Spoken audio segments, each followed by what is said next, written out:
Bien, bien, entonces empezamos con el tema. Eh, Miren, hay una situación pues bastante delicada, ¿no? Porque la Ley General de Salud, la Ley General de Salud y no solamente la Ley General de Salud, sino en su artículo 30 nos habla acerca de situaciones en las cuales nosotros podemos este, eh, poner en conocimiento las situaciones de sospecha de índole delictivo, o por ejemplo, casos en los cuales si tú evalúas pacientes, ¿no? Con lesiones por arma blanca, lesiones por arma de fuego, probable aborto criminal o probable agresión sexual o agresiones sexuales, entonces tienes que ponerlo en conocimiento de la autoridad pertinente. Eso lo dice la Ley General de Salud de su artículo 30.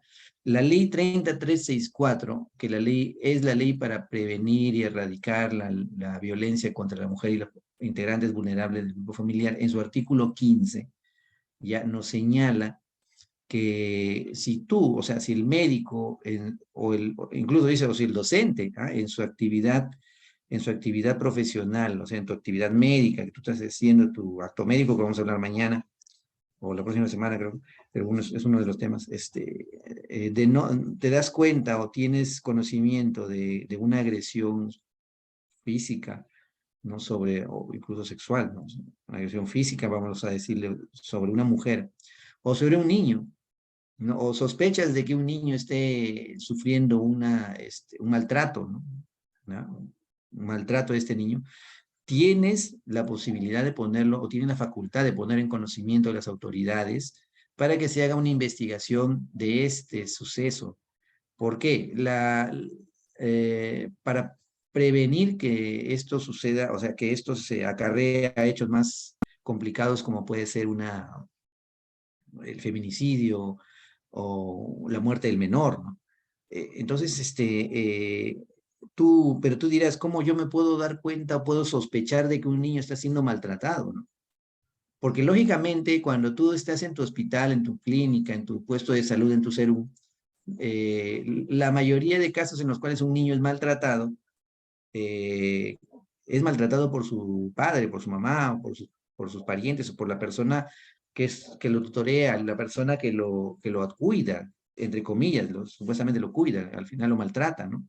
Eh, entonces hay situaciones en las cuales nosotros podemos estar frente a un niño que tiene lesiones y podría estar siendo víctima de un maltrato por parte de sus padres, o por parte de sus parientes, o por parte de su tutor, de la persona que está responsable de él. Y es en ese momento en el cual nosotros tenemos la posibilidad de hacer algo por este niño, ¿no? Este, de ponerlo en conocimiento a la autoridad, la sospecha de un maltrato infantil, y que la autoridad haga su trabajo y que vea y le dé la seguridad, en este caso, la seguridad para que no se atente contra su vida, ¿no? Lo peor sería que nosotros vemos a un niño golpeado y nos parezca de repente que hay algún maltrato y no hagamos nada. Y después de un mes, 2 meses, 3 meses o 6 meses, vamos y llevamos al levantamiento del cadáver del niño. ¿Cómo nos vamos a sentir? Nos vamos a sentir mal, de hecho, teniendo la posibilidad nosotros como profesionales de dar una alternativa de repente de ayuda, ¿no? A esta persona, a este pequeño ser. No lo hicimos, ¿no? No lo hicimos en su momento. Entonces, pero claro, o sea, definitivamente hay que tener algunos criterios como para poder darnos la sospecha de que esto está ocurriendo, el maltrato infantil. Porque ningún padre va a ir diciendo de que yo golpeé a mi hijo. Sería raro que lo diga. Entonces ahí interviene lo que nosotros llamamos la pediatría forense. La pediatría forense es una rama de la pediatría. Perdón, es una rama de la medicina forense, ¿no? Que involucra al menor de edad en relación a situaciones de índole legal, ¿ya? Dentro de ellos, pues, tenemos ¿cómo se llama? El maltrato infantil, ¿no? Como punto principal, ¿no? Pero no solamente está eso, ¿no?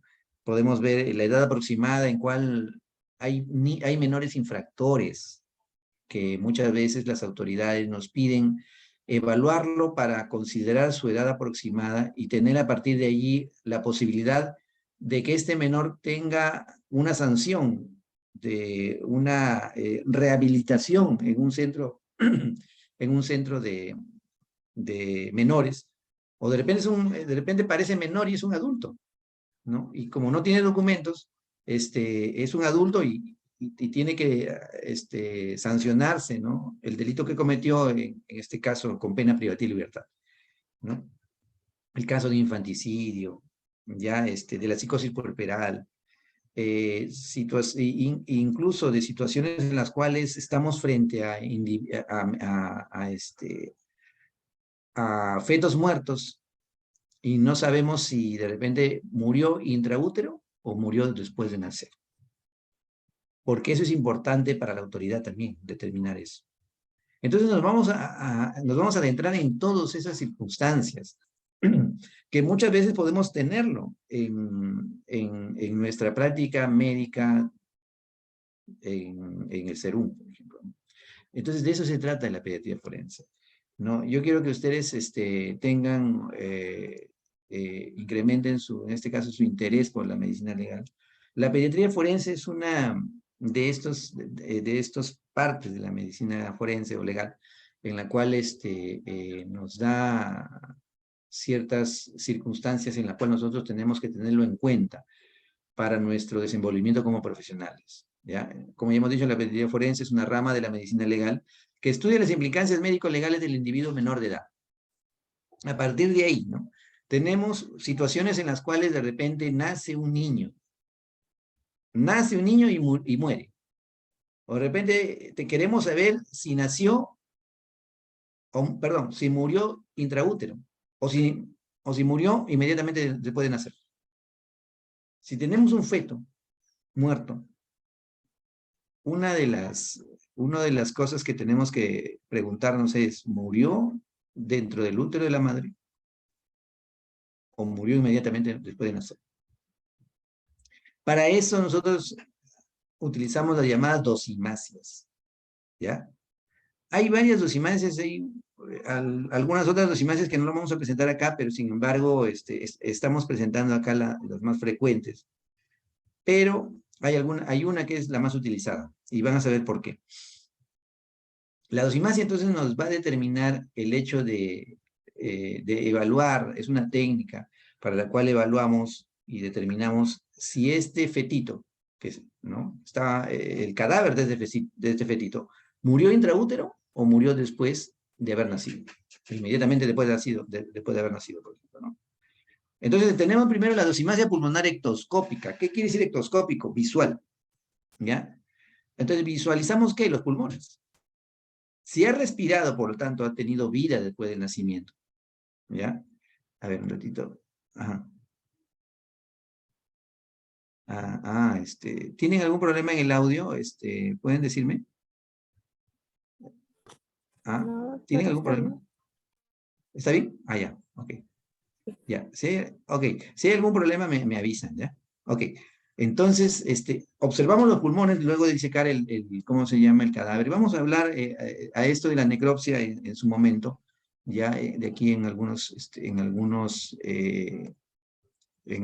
clases, pero adelantarnos a esto, disecamos y vemos los pulmones, ¿no? Observamos, es una dosimasia pulmonar ectoscópica que llamamos.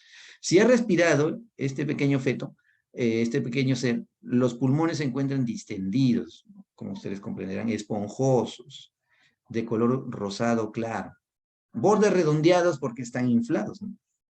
Y tienen la característica que van a cubrir todo el corazón, ¿ya? Si no respiró, van a estar compactos, van a estar oscuros, semejantes a un hígado, o sea, compacto, ¿ya? Y los bordes no cubren el corazón porque no están extendidos, ¿ya? Es un tipo de dosimasia que se llama dosimasia pulmonar ectoscópica. La dosimasia más utilizada, la más fácil, la más económica, la que todo mundo usa, es la dosimasia pulmonar hidrostática de Galeno.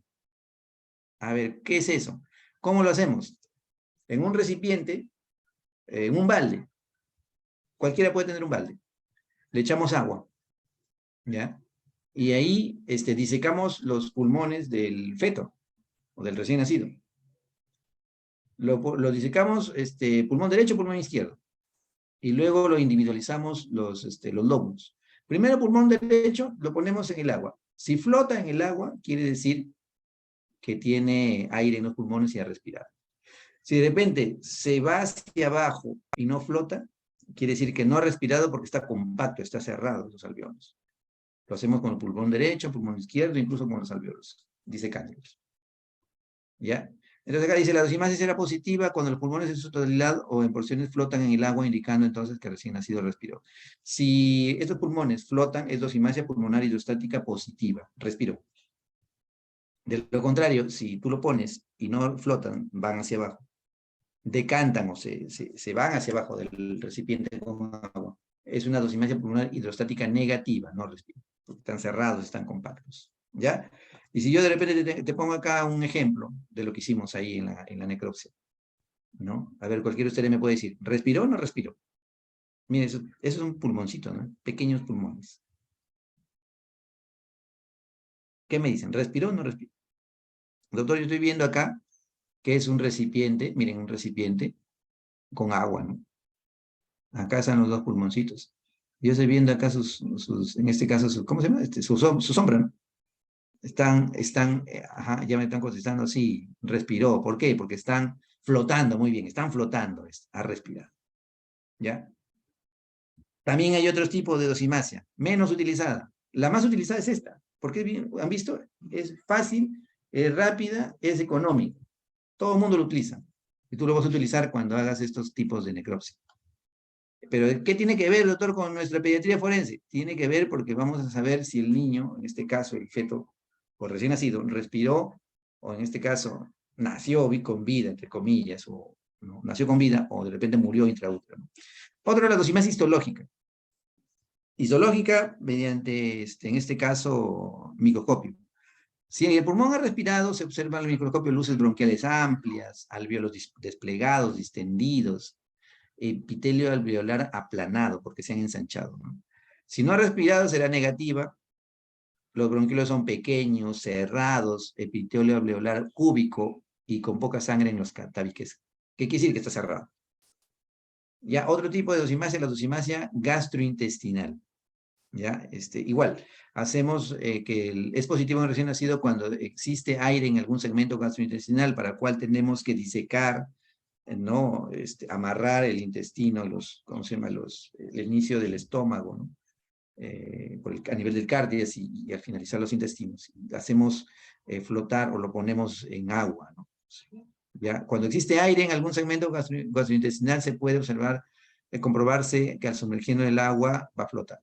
¿Ya? Hay que descartar también si no es producto de los gases pútridos. Negativa es cuando no flota, no existe. La dosimasia cardíaca, en el recién nacido que vivió más o menos unos 15 días, el agujero de Botalo o foramen interauricular está totalmente ocluido. ¿Ya? El conducto arterioso también se ocluye más o menos en 30 días. Entonces nos da datos un poco ya más distanciados en tiempo, ¿no? Hay otro que se llama dosimasia pulmonar, dosimasia radiológica, ¿no? Si tú en tu puesto de salud tienes posibilidad de una placa radiográfica, ¿no? Es importante esto, que lo puedes sacar una radiografía al pequeño feto, ¿no? ¿Ya? Si el campo pulmonar se observan oscuros, ¿no? Y las costillas horizontalizadas y el tórax amplio, respiro, ¿ya?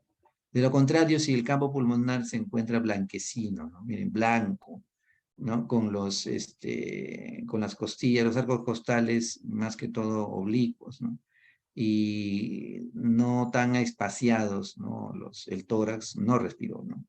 Entonces, lo importante es que usted haga lo mínimo que puede hacer en la dosimasia pulmonar hidrostática, combinado con otro, con la dosimasia pulmonar, en este caso histológica, por ejemplo, mandar una muestra a la anatomía patología, al examen anatomopatológico, para determinar también la posibilidad, ¿no? Y que describan también, en este caso, si respiró o no, ¿no? Luego de hacer, en todo caso, la dosimasia. Si cuentas con una radiología, hacerle la placa radiográfica, tomarle la placa radiográfica de tal manera de que no solamente hagamos esta posibilidad con la dosimetría pulmonar hidrostática, sino también con otra, que puede ser la histológica, mandando la muestra al laboratorio de patología, o la radiográfica si tenemos la posibilidad de sacarle placas, ¿no? Ahora hay un término de viabilidad, ¿no? La viabilidad del nuevo ser. Un recién nacido es viable cuando ha llegado a su término de gestación, ¿no? Hay un estado de madurez ya en el feto, y algo que nos puede dar la idea que es viable es la talla promedio de 50 centímetros, un peso promedio de 3.300 gramos, el peso de la placenta de entre 500 a 600 gramos. Los diámetros corporales, por ejemplo, el diámetro biparietal de 9.5 centímetros, el bitemporal de 8 centímetros, ¿no? Occipito frontal de 12 centímetros. La circunferencia craneal de 35 centímetros más o menos en promedio. La longitud del cordón umbilical en 50 centímetros en promedio, una piel rosada, elástica. Los cabellos en promedio de 2.5 centímetros de longitud, aunque hay la posibilidad de que de repente el nuevo ser, el feto, en este caso el recién nacido nazca con poco cabello, ¿no? Los testículos descendidos en las ambas bolsas, hay que tener la posibilidad, hay que ver la posibilidad también de una criptorquidia, ¿no? En la cual uno de los testículos o los dos estén de repente con una falta de descenso, ¿no? Entonces, estas son las situaciones o los signos clínicos que nos van a dar la posibilidad de la viabilidad del feto, ¿ya? Hay que ver también la posibilidad de evaluar el tiempo de vida del feto, ¿ya? O del recién nacido. El tiempo de vida más o menos se calcula considerando algunos aspectos, por ejemplo, el unto sebáceo. ¿Qué es el unto sebáceo? Es esa vermis gaseosa, ¿no? Que se da como una especie de un ungüento, ¿no? En la piel del recién nacido. Desaparece después del tercer día, más o menos. El meconio, que es esa deposición verdosa, ¿no? Oscura, que desaparece más o menos al tercero hasta el sexto día, incluso, ¿no? El cordón umbilical, que al quinto o sexto día ya cae el cordón. El caput, ¿no? Que se encuentra entre el cuero cabelludo y el epicráneo, más o menos va a desaparecer a los 7 días. Y la descamación de la piel, ¿no? Se ha vivido en promedio unos 2 o 3 días, ¿no? Entonces la posibilidad del tiempo de vida del pequeño, ¿no? Ahora, otro término en cuanto a la parte forense es el infanticidio. El infanticidio, para hablar de ello, tenemos que irnos al Código Penal, en el título 1, delitos contra la vida, el cuerpo y la salud, en el capítulo 1 de homicidio. Nos dicen que en el artículo 110, la madre que mata a su hijo durante el parto o bajo la influencia del estado puerperal, ya ahí estamos viendo el término de estado puerperal, será reprimida con pena privativa de libertad no menor de 1 ni mayor de 4 años, de 1 a 4 años de cárcel, ¿ya? O prestación de servicio comunitario de 52 a 104 jornadas. ¿Qué quiere decir servicio comunitario? Que vayan a hacer alguna actividad en la comunidad, por ejemplo, los mandan a limpiar, ¿no? A arreglar cosas, ¿ya? Esto es el término, por ejemplo, común que vemos que unas madres recién han dado a luz y matan a su hijo, matan al niño, matan al recién nacido. Entonces, eso entra en una evaluación por psiquiatría forense. No sé si de repente van a llevar el tema de psiquiatría forense, que es muy importante. Entonces, el psiquiatra forense lo evalúa. ¿Por qué? Porque puede estar dentro del estado puerperal. Es un estado crepuscular, como vamos a ver ahorita, ¿ya? Y si está dentro del estado puerperal, va a tener la sanción que dice el Código Penal en el artículo 110, ¿ya? Y si no lo estaba, se va a dar como un homicidio, ¿ya? En referencia al estado puerperal, Bonet, que ustedes de repente ya lo están leyendo, es un médico, un tratadista médico legal, ya clásico, ¿no? De la medicina legal. Dice, obstétricamente, considerando el puerperio, representa el lapso que transcurre entre el momento del parto y el reinicio del ciclo menstrual, ¿ya? La duración de este periodo es aproximadamente de 40 días, según lo manifiestan la casi totalidad de los obstetras. Para nosotros, en este caso, en medicina legal, el estado puerperal representa un estado psicopatológico, ¿ya? No un periodo obstétrico. Además, el estado puerperal es un trastorno mental transitorio. Este es incompleto, que es de corta duración y porque no alcanza a constituir un estado de alienación mental completa, ¿ya? Sino solamente un estado crepuscular. O sea, es un estado de alienación mental transitoria, nada más, ¿ya? Entonces, cuando existe eso en una madre que mata a su bebito, ¿no? Se da lo que se llama el infanticidio y se da la sanción que determina este artículo 110, ¿ya? De lo contrario, si no está enmarcado dentro de esto, es un homicidio, ¿ya? Entonces, hay circunstancias, hay situaciones en las cuales, por ejemplo, vamos a tener que evaluar a las personas, ¿no? En este caso, a las personas que pueden fingir algo. Vamos a hablar de obstetricia forense en cuanto al aborto, ¿no? Ahí vamos a ver también algunas situaciones en las cuales podrían asemejar, ¿no? Un estado de gestación o un estado de puerperio, ¿no? Como ocurrió en el caso de una señorita que aparentemente iba a dar a luz y terminó que decía que le habían robado el hijo cuando de repente no estaba ni embarazada. Eso lo vamos a ver cuando hablemos del aborto, que también vamos a tocarlo conmigo, ¿ya? Entonces ya entramos en lo que se llama el síndrome o síndrome del niño maltratado, ¿no? El niño es maltratado según la literatura, en este caso médico-legal, desde la antigüedad, ¿no? Antiguamente, ¿no? Incluso en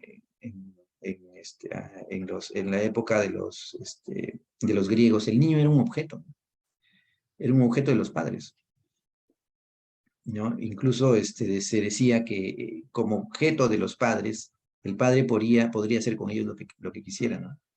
Lo que desee, lo podría golpear y nadie decía nada, ¿no? Las guerras las guerras de los personajes cuya cultura era bastante primitiva, ¿no? Por ejemplo, colocaban a los niños, mataban a los niños y los colocaban como trofeo de guerra, ¿ya? Entonces, el niño a lo largo de la historia ha sido maltratado, ¿no? Y ya en el momento actual, pues, el Estado, la sociedad lo defiende frente al probable maltrato que podría acarrearse en este caso, frente a los padres, ¿no? Que son generalmente los que maltratan. Los padres generalmente son los que resultan ser los maltratadores.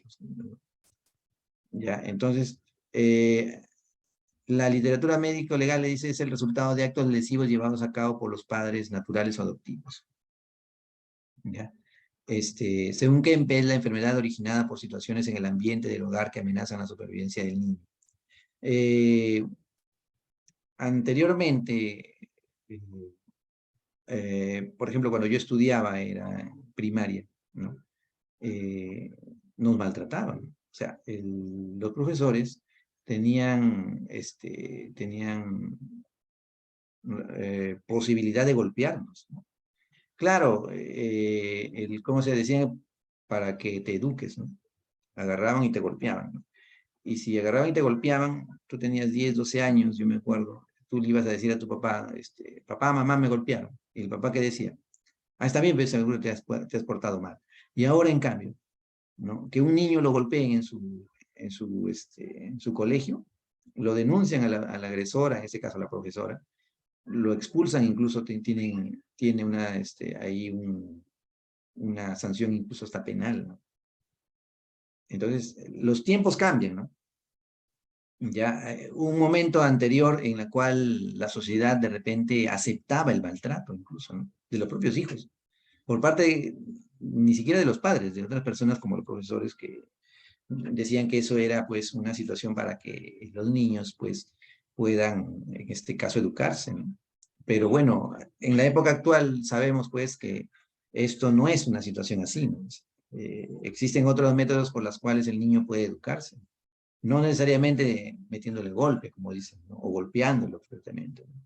Entonces, es así como ustedes pueden ver una diferencia entre la sociedad anterior, ¿no? Que aceptaba el maltrato infantil, ¿no? No había ningún problema por el maltratador. Ahora no, ahora el niño no le pueden golpear en ninguna parte, ni sus padres, ni sus familiares, ni sus docentes, ni sus profesores, porque hay denuncia.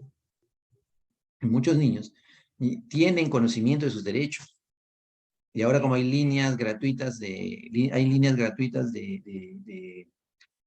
comunicación para la niña 100, por ejemplo, de comunicación para la policía, para las autoridades, los niños que tienen celular, ahora hay niños que hasta el celular tienen, pueden marcar y ellos mismos pueden incluso avisar a las autoridades que están siendo maltratados. Entonces los tiempos cambian y como resultado de ello vemos que tenemos que proteger a los menores, ¿ya? Aquí hay un caso en la cual fue bastante llamativo el hecho de que esta niña llamada la niña Pierina le decía, ¿no? Hace más o menos unos 10 o 12 años ocurrió, ocurrió en el distrito limeño de San Miguel. Ella vivía con su mamá. ¿Qué ocurrió? Que, ¿cómo se llama? Que los vecinos pues de la niña y de la mamá decía que la mamá nunca dijo que tenía una hija, decía que era a su hija le decía a los vecinos que era la hija de la empleada, ¿no? O sea, había en este caso, un sentimiento, diríamos, de odio, ¿no? De la mamá hacia su hija, ¿no? Era su hija.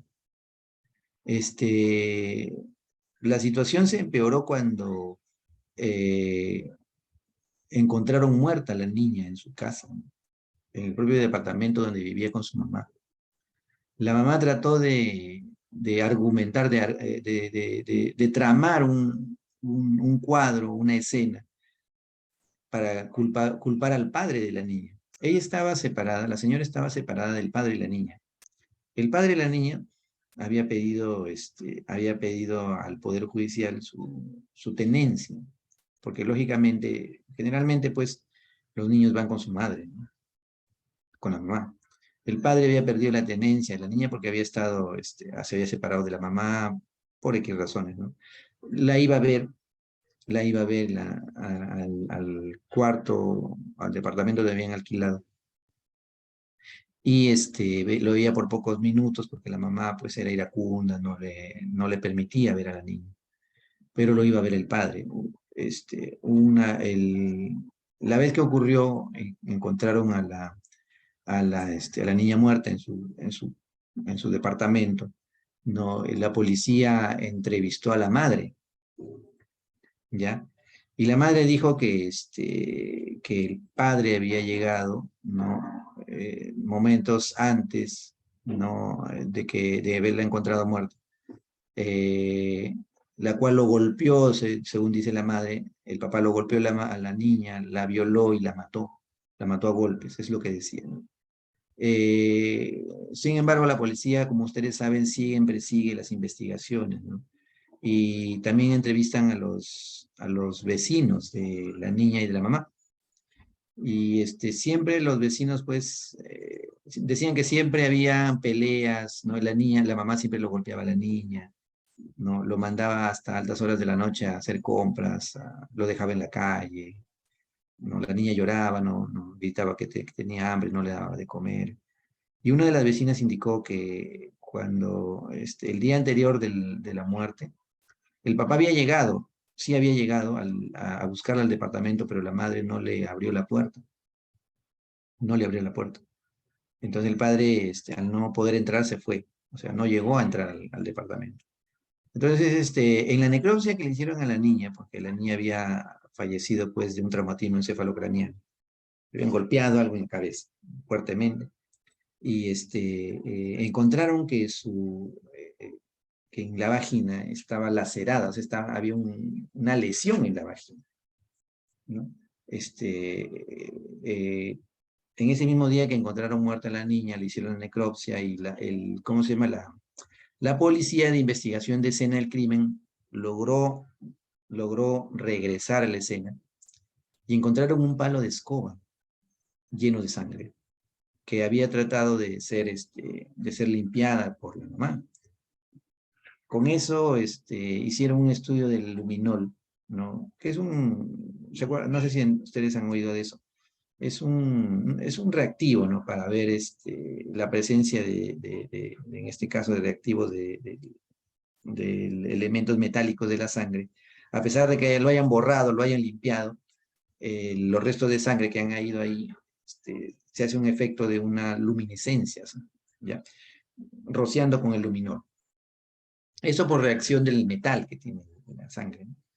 Entonces, encontraron sangre. Encontraron sangre, o sea, restos que habían sido lavados, ¿no? Y encontraron el palo con sangre. Con todo esto, eso salió en la televisión, ¿no? Había un taxista que había llamado a la señora tratando de llevar a la niña al hospital cuando lo vio ya estando agonizada, ¿no? Estando agonizando, ¿no? La niña.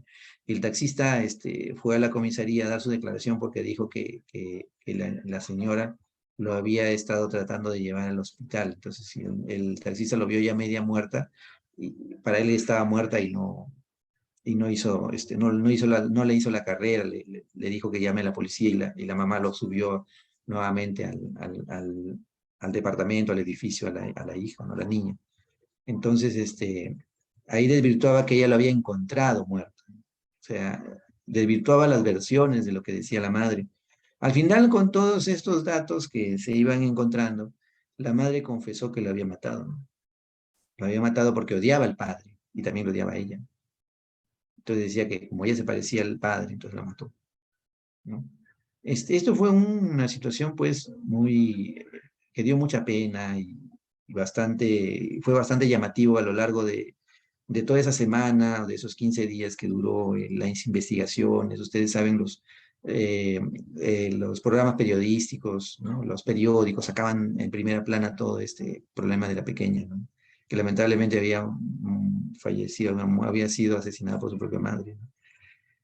La mamá confesó el crimen, ¿ya? Y fue llevada al penal de mujeres en Chorrillos, donde las mujeres en Chorrillos, las internas, o sea, las estaban presas en el penal, apenas llegó, agarraron y le golpearon hasta casi dejarla muerta.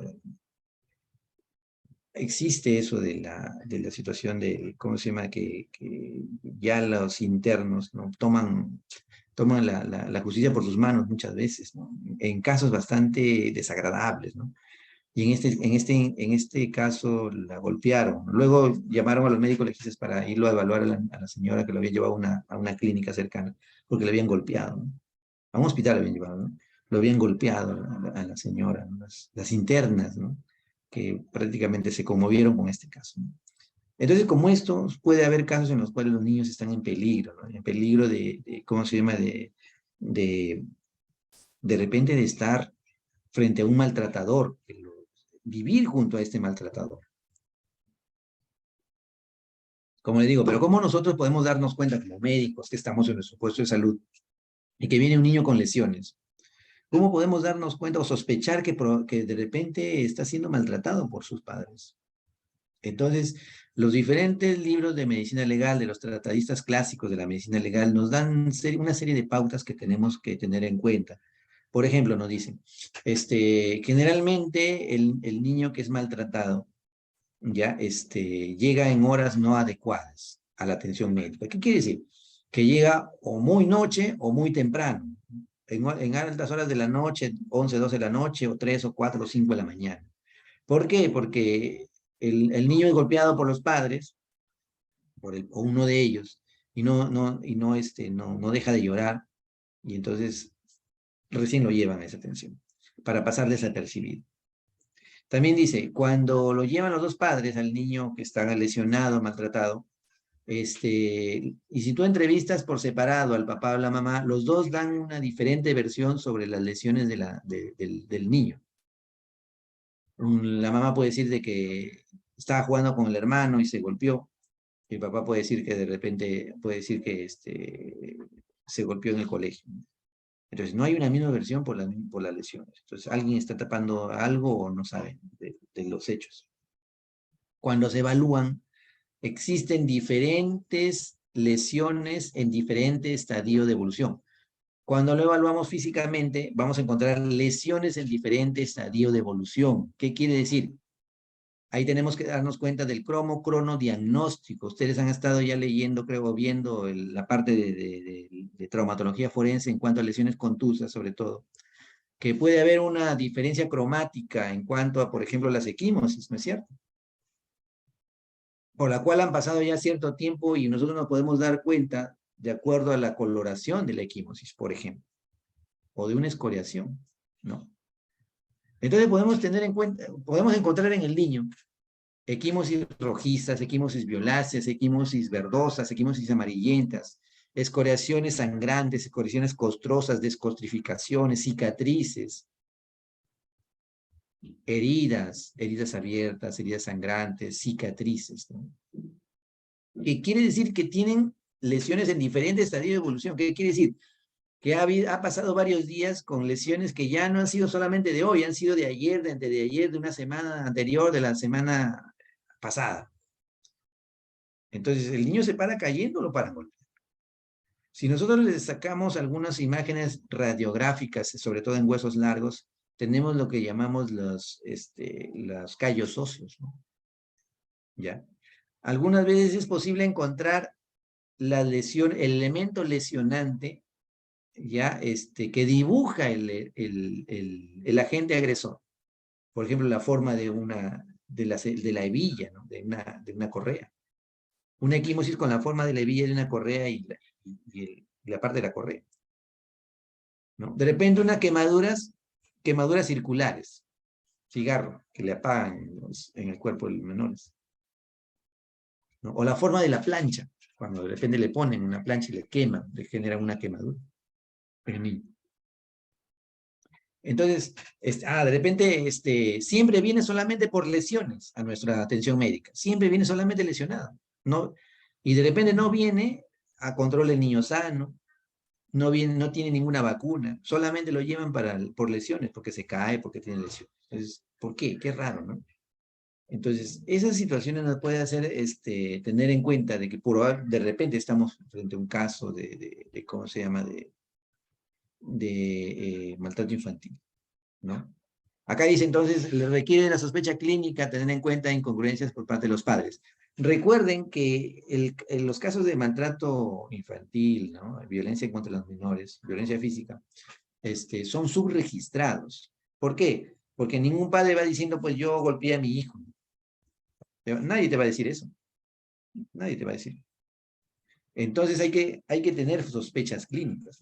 La sospecha clínica tiene que tener en cuenta las incongruencias por parte de los padres, ¿no? Algunos signos físicos como contusiones y equimosis en distintos estadios de evolución, como lo hemos dicho, ¿no? Piel eritematosa y equimosis con la forma del instrumento lesionante, el instrumento contundente. Quemaduras recientes, antiguas, asociadas a contusiones, desaseo, hospitalizaciones previas por accidentes, retraso injustificado entre la hora de lesión y la consulta, accidentes no compatibles con la edad del niño. De repente, la madre dice que el niño se cayó de la escalera y el niño es tan pequeño que todavía no puede ni caminar. ¿Cómo se va a caer de la escalera caminando si no puede caminar, ¿no? El acompañante dice ignorar por completo lo concerniente a la lesión, quemaduras aisladas en las nalgas, ¿no? Es uno de los casos bastante frecuentes, ¿no? Pérdidas localizadas de cabello por los jalones, ¿no? Lo que nosotros llamamos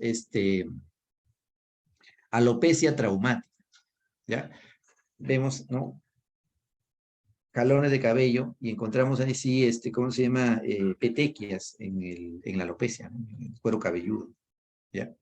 Evidencia radiológica de traumas óseos en varios estadios de cicatrización. Trauma craneoencefálico, solamente fractura del hueso parietal en forma de fisura. Algunas veces está fragmentada incluso, con hematoma subdural asociada a hemorragia en el fondo de ojo. Traumas viscerales. Cuando hay contusiones a nivel abdominal, lógicamente que va a haber lesiones ya profundas, ¿no? Traumas viscerales, columna vertebral, laceraciones de hígado, intestino, mesenterio, ¿no? Incluso puede llegar al abuso sexual en niños e niñas, ¿no? Entonces, todo eso puede acarrear en un niño que está siendo maltratado. Por ejemplo, esto. Acá ya esta quemadura ya está siendo tratada. En algunos sitios, sobre todo de la lejanía de las sierras, ¿no? De los pueblos bastante profundos del Perú, tienen una idea, al menos hasta cuando yo iba a Miserú, tenían una idea, una costumbre, ¿no? Que decía que cuando para que el niño no se orine en la cama, tenían que calentar ladrillos y sentarlo al niño ahí, ¿no? Eso no es ningún tratamiento, ¿no? Eso es una creencia de repente, pero no está, bueno, es algo que no es cierto, ¿no? Que con eso no va a dejar de orinarse, ¿no? Ahora, y entonces ahí maltratan al niño, lamentablemente, ahí maltratan al niño. Entonces, si yo encuentro lesiones o quemaduras así en este nivel, ¿cómo llegó a quemarse este niño de esta manera? ¿No? ¿Cómo llegó a tener una lesión de esta manera? Entonces, hay que preguntarnos. Entonces, si nosotros no podemos averiguar lo que averigüe quién, que averigüe la autoridad. Porque de repente este niño está en peligro. Le pueden hacer algo que lo pueden incluso, este, eh, pueden acarrear la muerte del niño, ¿no? A la larga, de repente. Niños que, como ejemplo, que son agredidos por sus profesores. Miren, acá la forma de la correa. Bueno, no tanto la correa, sino de un palo, ¿no? De un palo. Y el niño pues llegó a decirle al papá, a la mamá, que había sido golpeado por su profesor, ¿no? Como le digo, ¿no? Los profesores ahora que golpean, que maltratan, los denuncian. Y es lógico, ¿no? Nadie puede aceptar que un golpe en un niño, ¿no? Es la diferencia con la época anterior, ¿no? La cual la sociedad pues como que justificaba la agresión en el niño, ¿no? Ahora no, ahora no. Cualquiera, sea padre, madre, hermano o profesor que golpea al niño, lo denuncia, ¿ya? Miren este niño, lo sacamos de una revista norteamericana, miren, la forma de la quemadura, es una quemadura. Ustedes saben los grados de la quemadura, pues, ¿no? Eritema, ¿no? La ampolla flictena, acá tenían ampollas o flictenas que habían ya, no se habían degradado, pero tenía la forma de un triángulo. Ese niño se había quemado con una plancha, ¿no? Pero las planchas antiguas, esas pesaban, ¿no? No son como ahora las modernas, las planchas modernas que son bien frágiles, son bien livianas. Las planchas en épocas anteriores pesaban. ¿Y cómo ese niño pudo levantar una plancha y ponérsela en el pecho? ¿No? Entonces, ¿cómo? O sea, tenemos que sospechar, ¿no? ¿Qué ocurrió? Como le digo, nosotros no vamos a investigar. ¿Quién lo puede investigar? La autoridad, ¿no? La autoridad. Entonces, hay una situación de ponerlo en qué, ¿cómo se llama? En conocimiento de la autoridad, esas circunstancias, esas situaciones, ¿no? Acá también lo tomamos de un libro ya bastante antiguo de la literatura americana, que este niño falleció, murió, y cuando le iban a hacer la necropsia, notaron cierta particularidad, o sea, algo extraño. Había muerto de una que se había quemado, ¿no? Pero miren, la quemadura tenía un límite, se delimitaba, ¿ya? Hasta la mitad ¿cómo se llama? Del abdomen, ¿ven? Estaba quemado. Respetaba los pliegues, en la parte inguinal, respetaba las rodillas, se quemaba la parte del muslo, la parte de los talones estaban quemados. Entonces, esto a la policía, pues, de esa época, de ese entonces, le llamaba la atención. Ya, hicieron una investigación y siempre los vecinos, pues, también tienen ahí algunos datos que a la policía les interesan, ¿no? Decía que el niño no tenía papá, no solamente estaba con su mamá. La mamá lo descuidaba, la mamá lo golpeaba. Entonces, una de las vecinas había visto, ¿no? Que la mamá había puesto en una tina, ¿no? Agua caliente, como que lo iba a bañar al niño, pero el agua hirviendo. Y agarró y lo sentó al niño ahí en el agua hirviendo. Ya lo llevaron al hospital al niño, ¿no? Por la quemadura, ¿no? Trataron de darle tratamiento, pero falleció. Ya, entonces cuando a la persona que ha cometido un delito, las autoridades pues le ponen en su cara las pruebas, muchas veces estas personas pues terminan aceptando el delito, ¿no? Tratando de qué, de buscar algún beneficio, la disminución en su pena. Pero sin embargo, estas circunstancias pueden ocurrir, ¿no? Y va a depender, como ustedes ven, mucho de las investigaciones que se hagan, ¿no? Por parte de la Policía de Investigaciones, ya por parte de la Fiscalía. La Fiscalía es el titular de la investigación, ¿ya? y la policía es, en este caso, el brazo derecho de la investigación fiscal. La medicina legal, la medicina en general, con nuestros informes o con nuestros peritajes, le servimos de apoyo científico a la fiscalía para acusar a alguien, como ustedes ya saben, ¿no? Y es por eso que tenemos que hacer lo que estamos viendo, lo que estamos haciendo. ¿Ya? Una necropsia, una evaluación de lesiones, una evaluación de integridad sexual, etc. Hay otras circunstancias, o sea, no solamente el maltrato o la agresión puede ser activo, por acción, porque yo golpeo al niño. También va a ser por omisión, lo dejo, ¿no? Recuerden que nosotros como adultos, sobre todo los que somos padres, ¿no? Yo soy padre, tenemos la obligación de, en este caso, de educar, de dar salud y asistencia a mi hijo. Pero lamentablemente no todas las personas consideran eso, algunos lo abandonan. Es el estado de negligencia o de abandono. Ustedes han visto de repente acá en Lima, ahora hay menos, pero anteriormente habían más casos en los cuales en los semáforos hay pequeños, hay niños de 5 años, 6 años, 7 años, limpiando carros, vendiendo un caramelo, ¿no? Incluso están ahí hasta las 11, 12, 1 de la mañana. Los padres los exponen al peligro, ¿ya? Muchas veces hasta son abandonados, ¿ya? Incluso hay padres que alquilan a los niños para que pidan limosna, ¿no? A otras personas. Y las otras personas piden limosna a través del niño. La Fiscalía de Familia, ¿ya? Conjuntamente con la Policía de Familia y también parte de Medicina Legal, algunas veces hacen redadas, ¿no? Hacen redadas de estos niños. ¿Qué quiere decir redadas? Que van y con la policía, con la movilidad fiscal, y a estos niños los ponen a buen recaudo, los llevan a la fiscalía y les hacen pasar examen médico legal para ver si tienen lesiones o para ver si han sido agredidos sexualmente, estando en la calle en altas horas de la noche. Entonces, cuando lo llevan, yo me acuerdo cuando lo llevaban ahí a ser evaluados en medicina legal, inmediatamente llegaban sus padres estaban afuera, ¿no?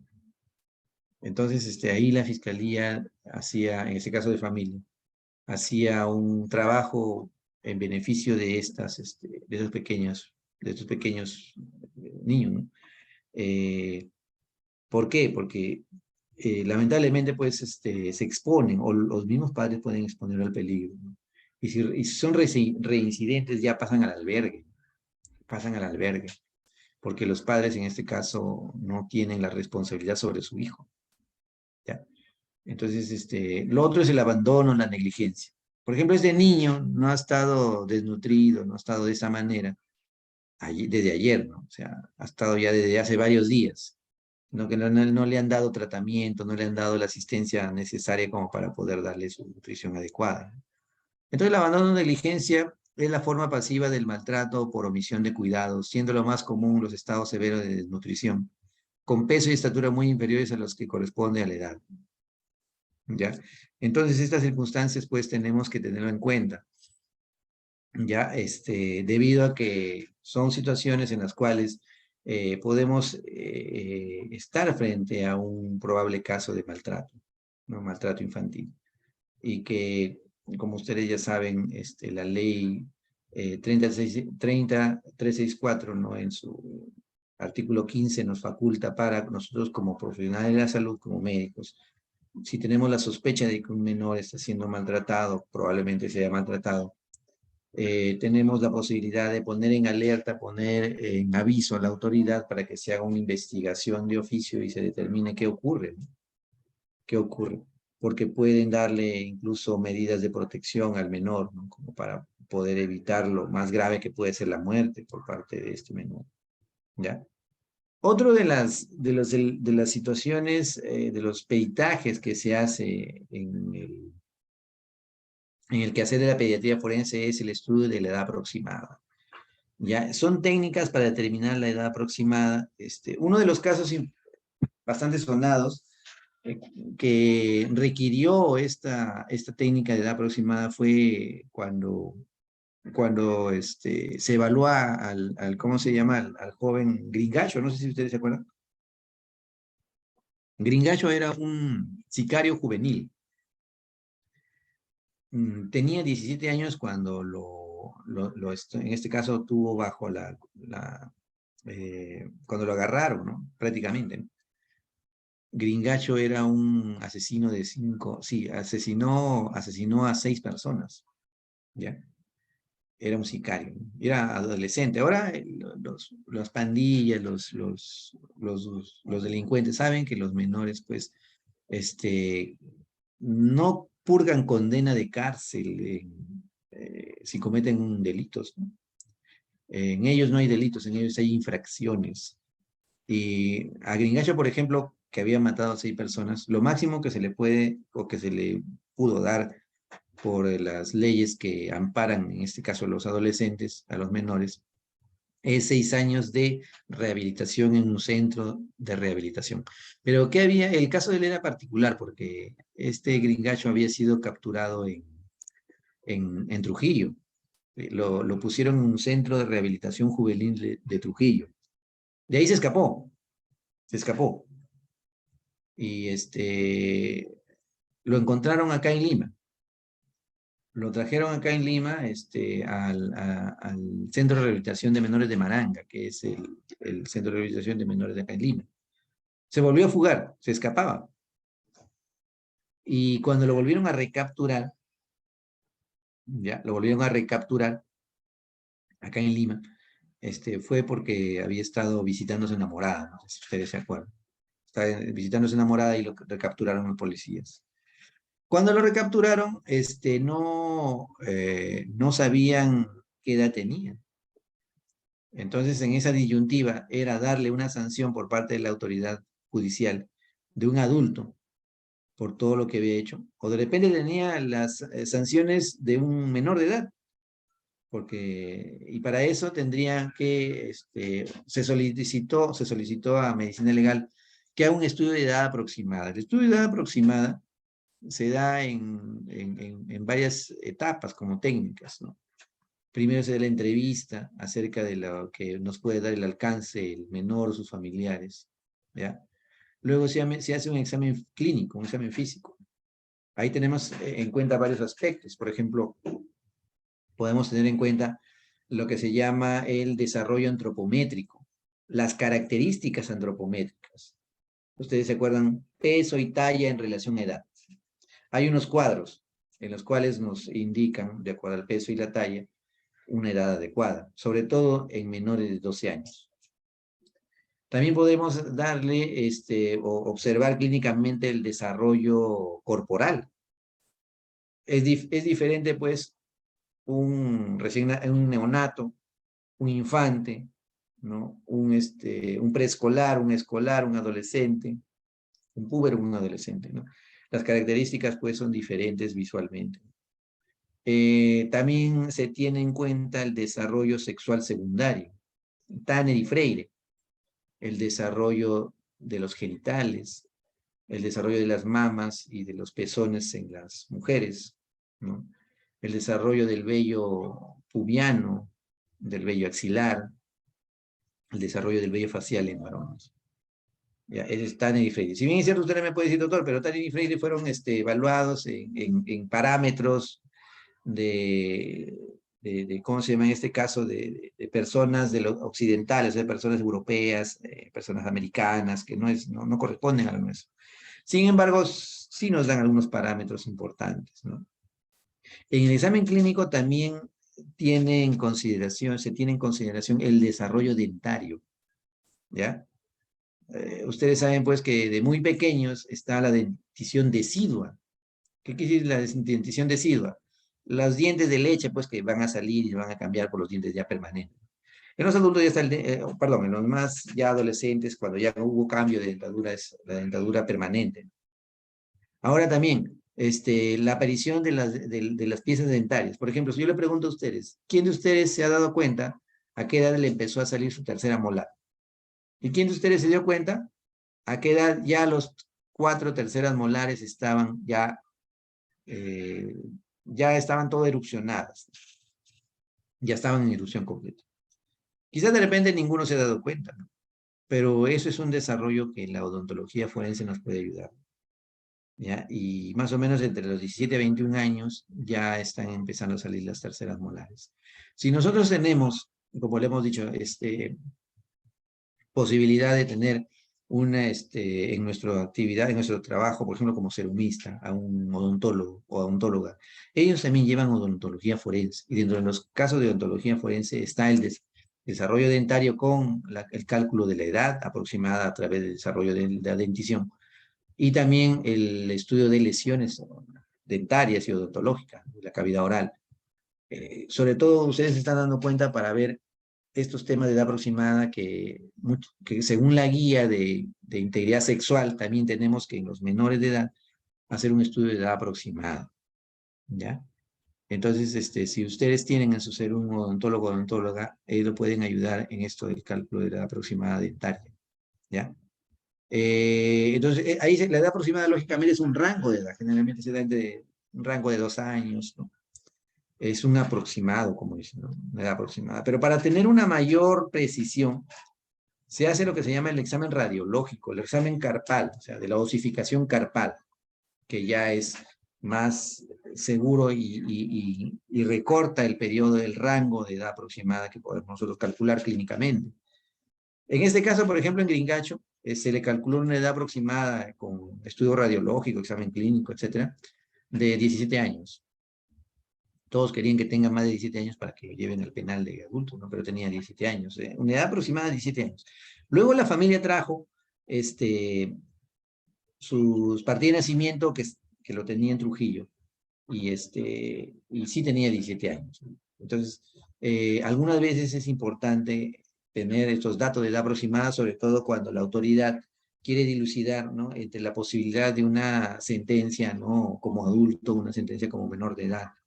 Y algunas veces te pueden pedir, te pueden solicitar a ti como médico de apoyo, ¿no? De apoyo a la investigación, ¿no? Cuando no hay un médico legista que tú hagas estas situaciones de edad aproximada, que también lo podemos hacer cuando hacemos los casos de integridad sexual. ¿Se acuerdan que el examen de integridad sexual, como hemos visto, tiene un rango de realizar la edad aproximada, sobre todo en menores de edad, ¿no? Edad aproximada, examen físico, examen genital y mengano, ¿ya? Y luego las conclusiones a partir de la evaluación. Yo creo que en la práctica vamos a tener los casos de integridad sexual que hemos visto en la teoría, para nosotros saber describir y saber concluir a partir de la descripción de las lesiones.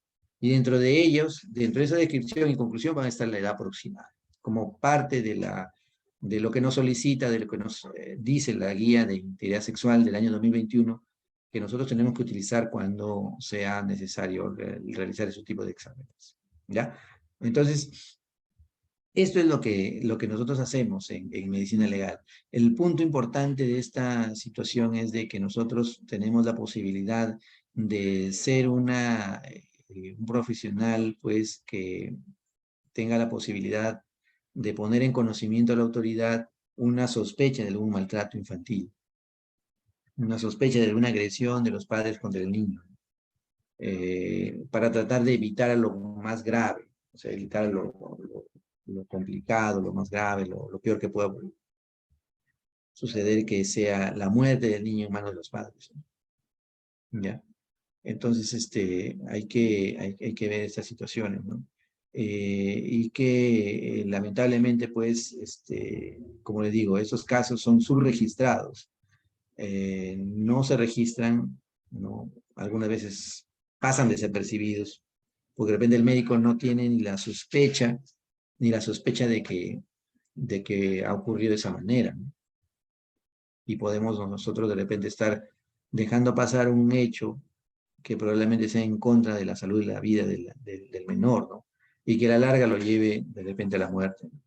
Entonces, hay circunstancias en que nosotros tenemos que estar bien alerta. Como le digo, algunos menores tienen ¿no? El conocimiento de que tienen derechos y de que hay normas que los amparan. Yo me acuerdo que una vez surgió una llamada, ¿no?, a la policía del mismo menor de edad que tenía 3 hermanos, ¿ya? Y que estaba siendo agredido físicamente por su papá, ¿no? Entonces ya no aguantaban las agresiones físicas y en el momento de salir a comprar pan llamó a la policía y le decía pues ¿cómo se llama? Que el padre los agredía, ¿no? Cuando sucede esto, cuando sucede una denuncia por parte de alguna persona, sea algún vecino, ¿no?, algún familiar, o hasta incluso, como le digo, el menor de edad, la Fiscalía de Familia hace una visita inopinada, ¿no? Acude al médico legista, ¿no?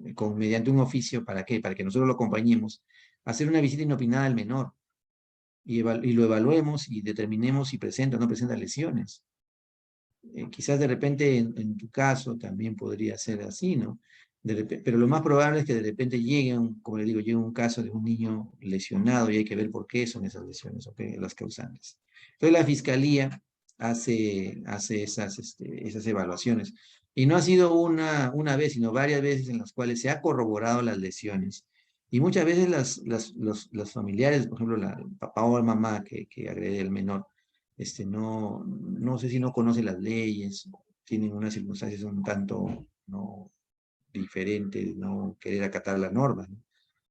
Y ha habido casos en los cuales nosotros hemos ido a evaluar a estos niños golpeados y los niños tratan sobre todo la fiscal, de verlo como entre comillas, ¿no?, una persona que le va a ayudar, que le va a salvar.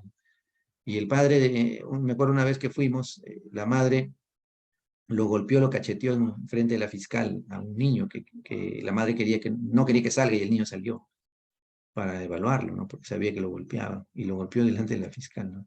La fiscal inmediatamente llamó a la fiscal superior para determinar, ¿no?, el procedimiento, ¿no? Era una visita en su casa, tuvimos que ir a la comisaría del sector y la fiscalía superior solicitó al juzgado de familia que, no, momentáneamente era un niño sea internado en un albergue, ¿no?, por las agresiones que podía ocurrir, que podría haber ocurrido anteriormente. Y luego siempre cuando hay una investigación, no solamente está en el hecho del foco mismo del caso, sino también a los alrededores, van a entrevistar las autoridades, la policía, la fiscalía. Y ahí sale pues de los vecinos que dicen, ¿no?, cuándo, ¿no?, y con qué frecuencia la mamá o la señora maltrataba al hijo. Y eso le sirve ¿no?, de sustento para que las autoridades pidan pues la tenencia, ¿no?, la tenencia temporal por el parte del Estado, ¿no?, un albergue, ¿no?, hasta ¿no?, que resuelvan eso y vean en qué condiciones pues, o si tienen o no las condiciones de la mamá o el papá de tener la tenencia del menor, ¿no? Todo en salvaguarda de qué, de su integridad, ¿no?, de su salud, de su vida, ¿no? ¿Ya? Entonces hay que tener en consideración todos estos aspectos, ¿ya? Bien. Entonces acá tenemos las referencias. Acá es la ley que le decimos, una ley, la 30364, ¿no? La ley para prevenir, sancionar y erradicar la violencia contra mujeres integrantes del grupo familiar. Ya, Gilbert Gallagher también es un buen texto, ¿no?, de medicina legal y toxicología. Es un poco amplio, pero también tiene bastantes datos acerca de los temas que estamos tratando, ¿ya? Sobre todo que es un libro amplio, ¿no?, para que ustedes puedan ahí ampliar los datos que estamos dando, ¿no? Bien. ¿Alguna pregunta, muchachos?